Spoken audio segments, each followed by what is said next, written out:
Hello to my all viewers, welcome in our channel one education tutorial. तो आज से हम शुरू करने जा रहे हैं प्राचीन भारत इतिहास की क्वेश्चन सीरीज, जहां पे आपके सामने आपको मल्टीपल चॉइस क्वेश्चंस होंगे।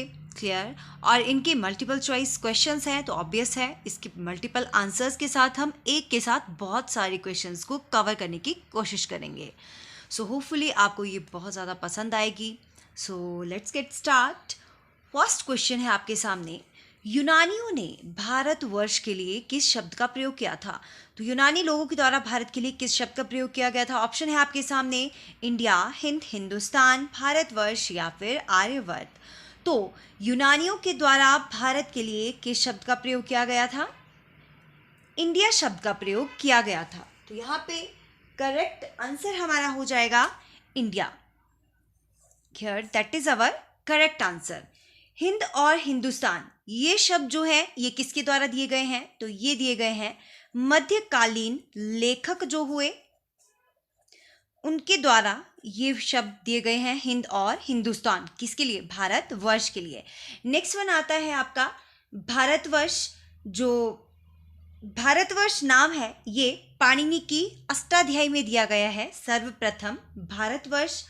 और आर्यवर्त तो आपको पता ही है, भारत को आर्यवर्त क्यों कहा जाता है? तीनों ओर से समुद्र से घिरे होने के कारण इसे आर्यवर्त, इसी के साथ साथ ब्रह्मवर्त एक और शब्द आता है। ओके, ब्रह्मवर्त और इंडिया जैसे शब्दों के नाम से भी जाना जाता है। सो देखिए इसके साथ कितने क्वेश्चन किए हमने।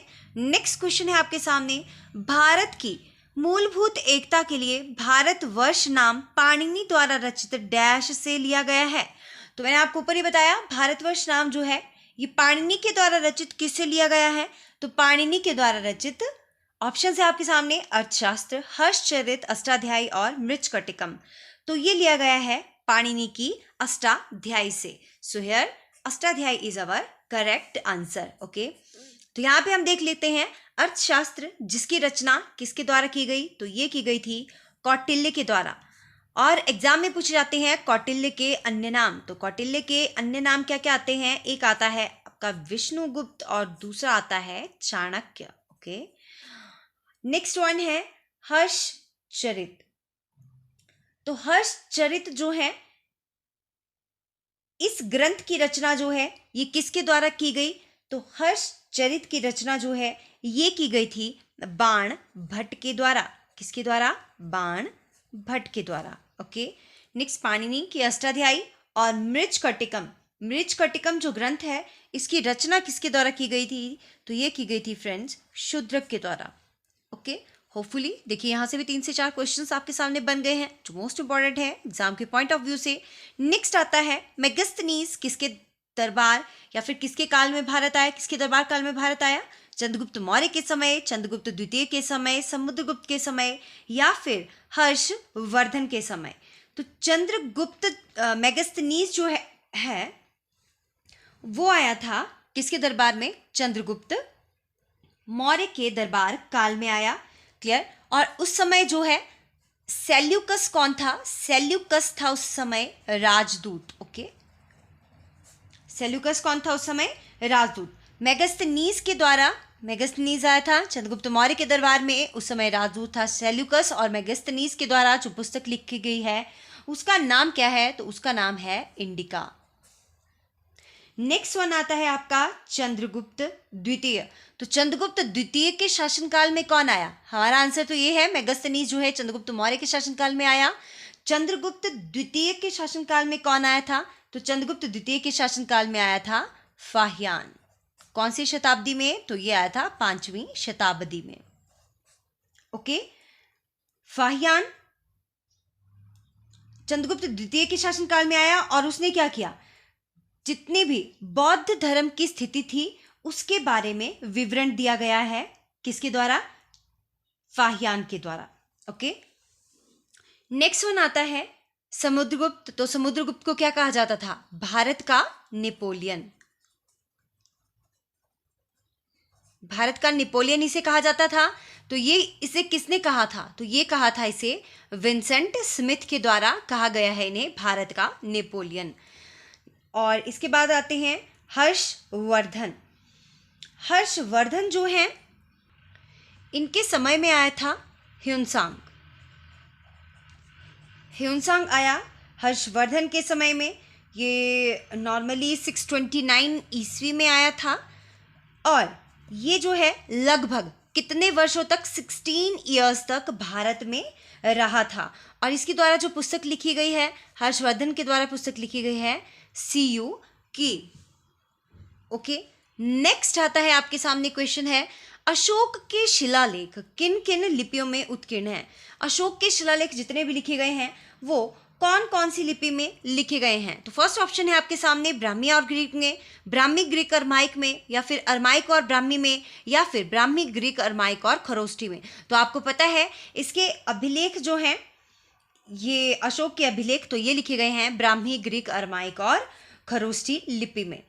तो अशोक के अभिलेख तो पता लग गया आपको कौन सी लिपि में लिखे गए हैं। तो इनको पढ़ने की कला, या इसको सबसे पहले किसके द्वारा पढ़ा गया था? तो ये पढ़ा गया था जेम्स प्रिंसेप के द्वारा पढ़ा गया। ओके, जेम्स प्रिंसेप के द्वारा पढ़ा गया था। तो ये कब पढ़ा गया?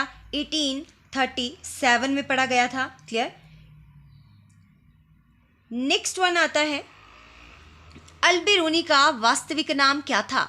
अल-मसूदी, अल-बिरूनी, मतलब यही इसका वास्तविक नाम था जो एक ही नाम बताया है यहाँ पे, या फिर सुलेमान, या फिर अबू रिहान। तो ये आपको पता होगा कि अल-बिरूनी का वास्तविक नाम क्या था? अबू रिहान। नेक्स्ट आता है, हूणों के आक्रमण की चर्चा किस अभिलेख में मिलती है? तो हूणों के आक्रमण की चर्चा कौन से अभिलेख में मिलती है? ऑप्शन है आपके सामने, अशोक अभिलेख, प्रयाग अभिलेख, भित्तिरी अभिलेख, या फिर आरण अभिलेख। हूणों के आक्रमण की चर्चा मिलती है हमें भित्तिरी अभिलेख से। ओके, अशोक अभिलेख तो आपको पता है कब कब लिखे गए, किस तरीके से लिखे गए। नेक्स्ट वन है यहाँ पे प्रयाग अभिलेख। तो प्रयाग अभिलेख जो है ये भी अशोक के अंडर में ही आते हैं। आरण अभिलेख, तो जो आरण अभिलेख है इससे सर्वप्रथम सती प्रथा का उल्लेख मिलता है। सती प्रथा का उल्लेख। ओके, ये हमें भानुगुप्त का है। ये आरण अभिलेख किसका है? भानुगुप्त का। चलिए, नेक्स्ट क्वेश्चन है हमारे सामने, भारत में सोने के सिक्के सर्वप्रथम किसके द्वारा जारी किए गए? तो भारत में सर्वप्रथम सोने के सिक्के गुप्तों द्वारा, यूनानियों द्वारा, हूणों द्वारा, चालुक्यों द्वारा। तो भारत में सर्वप्रथम सोने के सिक्के जो हैं ये किए गए थे यूनानियों के द्वारा, यूनानी शासकों के द्वारा चलाए गए थे। चंद्रगुप्त द्वितीय ने जो है शकों पर जीत करने के उपलक्ष्य में चंद्रगुप्त के द्वारा चांदी के सिक्के चलाए गए। ओके, सोने के सिक्के यूनानियों द्वारा और गुप्तों के द्वारा चांदी के सिक्के चलाए गए थे। नेक्स्ट आता है, स्तूप की पहली चर्चा कहाँ से मिलती है? तो स्तूपों की पहली चर्चा किससे मिलती है? यजुर्वेद, ऋग्वेद, सामवेद, अथर्ववेद। आपको पता है कि वेद जो हैं ये कितने प्रकार के हैं? 4 प्रकार के जो हैं वेदों के बारे में हमने पढ़ा है। तो ये है आपके ऋग्वेद, यजुर्वेद, सामवेद और अथर्ववेद। तो यहाँ पे हम सिंपल सा क्वेश्चन ही करेंगे, आगे चल के हम वेदों की चर्चा भी करेंगे क्वेश्चंस में ही। स्तूप की पहली चर्चा जो है ये मिलती है ऋग्वेद से। यजुर्वेद जो है ये यज्ञ से संबंधित है, ऋग्वेद मंत्रों से संबंधित है, सामवेद संगीत से संबंधित है, और अथर्ववेद जो है ये जादू टोनों से संबंधित है। जादू टोनों से, संगीत से, मंत्रों से और यज्ञ मंत्रों से। मंत्र ऋचाएँ भी आती हैं इसमें, है ना, श्लोकास भी आते हैं, काफ़ी कुछ आता है। आगे जाके हम इनके बारे में भी अच्छे से स्टडी करेंगे। नेक्स्ट आता है आपका क्वेश्चन, आग तथा पहिए का आविष्कार किस काल में हुआ? तो आग और पहिए का आविष्कार जो है ये किस काल में हुआ था? पूरा पाषाण काल, मध्य पाषाण काल, नवपाषाण काल, या फिर प्रागैतिहासिक काल। तो देखिए, औजारों की प्रकृति के आधार पर अगर देखा जाए तो प्राक इतिहास काल, ये जो प्राक इतिहास काल है ये किसे कहा जाता था? जिस समय मनुष्यों के जीवन की कोई भी जानकारी का लिखित साक्ष्य नहीं था, लिखित रूप में मानव जीवन नहीं था, तो उस काल को कहा जाता था प्राक ऐतिहासिक काल। सिर्फ जो अवशेष मिले हैं उनके कारण ही पता लगाया जाता था कि इस काल को क्या कहा जाता है, तो उसे प्राक ऐतिहासिक काल कहा। फिर क्या हुआ? औजारों की प्रकृति के आधार पर प्राक इतिहास काल को 3 भागों में डिवाइड किया गया। 3 भाग इसके बनाए गए। सबसे पहले आता है पुरा पाषाण काल, जिसे इंग्लिश में पैलियोलिथिक एज कहा जाता है। मध्य पाषाण काल को मेसोलिथिक और नव पाषाण काल को नियोलिथिक एज कहा जाता है। क्लियर? तो 3 भागों में इन्हें डिवाइड किया गया। सॉरी, यहाँ पे पूछा है आग और पहिए का आविष्कार ये किया गया था आपका नव पाषाण काल में। क्लियर? आग और पहिए का आविष्कार कब किया गया? नव पाषाण काल में इनका आविष्कार हुआ। और इस समय की प्रमुख विशेषता क्या होगी?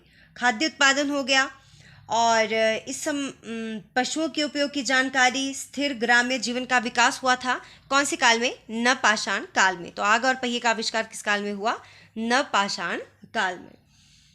नेक्स्ट वन आते हैं आपके सामने क्वेश्चन, मानव द्वारा बनाया जाने वाला प्रथम औजार। यहाँ पे ये वर्ड औजार है, बाय मिस्टेक और लिखा गया है। औजार कौन था? तो लोहे की कुल्हाड़ी थी, तांबे की कुल्हाड़ी थी, लकड़ी की कुल्हाड़ी थी, या फिर कांसे की कुल्हाड़ी थी। तो आप भली भांति परिचित हो इस बात से कि मानव द्वारा बनाया गया सबसे पहला जो औजार था वो क्या था? तांबे की कुल्हाड़ी। मनुष्य ने सबसे पहले जिस धातु का प्रयोग करना आरंभ किया वो क्या था? तांबा था। तांबे को जिस युग में औजार और हथियार इस समय बनाए जाते थे, तो इस काल को भी क्या कहा जाता था? ताम्र पाषाण काल कहा जाता था। कहा जाता था ताम्र पाषाण काल। सो यहाँ पे हमने लिखने के लिए तो 10 क्वेश्चन ही डिस्कस किए हैं, बट 10 के अकॉर्डिंगली हमने यहाँ पे 30 to 40 क्वेश्चंस डिस्कस कर लिया। होपफुली आपको ये क्वेश्चंस अच्छे लगे होंगे और अभी के अभी क्वेश्चन आपके माइंड में भी सेट हो गए होंगे। अगर आपको वीडियो ज़रा भी अच्छी लगी हो तो वीडियो को लाइक, शेयर और हमारे चैनल को सब्सक्राइब करना ना भूलें। Thank you so much friends. Stay tuned, stay happy, stay blessed.